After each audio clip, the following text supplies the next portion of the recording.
اور جو وظیفہ میں آپ کو آج بتانے جا رہا ہوں، یہ وظیفہ کسی عالم کا نہیں، کسی ولی کا نہیں، اور کسی صحابی کا نہیں، بلکہ یہ وظیفہ ہے امام الانبیاء، محبوب خدا، شافع محشر، محمد مصطفیٰ صلی اللہ علیہ وسلم کا۔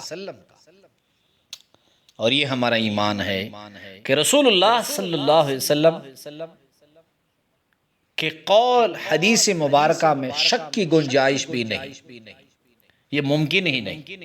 یہ ممکن ہے کہ آسمان نیچے زمین اوپر چلی جائے، ممکن ہے، لیکن ممکن نہیں یہ بات کہ رسول اللہ صلی اللہ علیہ وسلم کے قول میں شک کیا جائے۔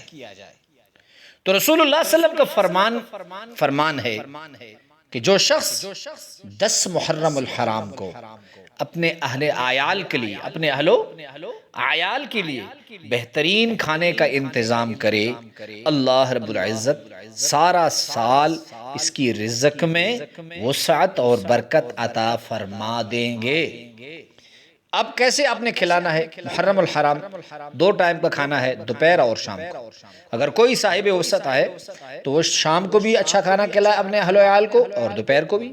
اگر کوئی کمزور ہے، ضعیف ہے، تو وہ صرف ایک ٹائم یعنی دوپہر کو اپنے اہل و عیال کے لیے اچھا کھانا کھلائے، اللہ رب العزت اس کے مال میں برکت عطا فرمائیں گے۔ اگر یہ قرضدار ہے، اللہ اس کے قرض ادا فرما دیں گے۔ اگر یہ غریب ہے، اللہ اس کی غربت ختم کر دیں گے، اور سارا سال غیب کے خزانے پھوٹ پڑیں گے، اللہ رب العزت اس کو بہترین رزق عطا فرمائیں گے۔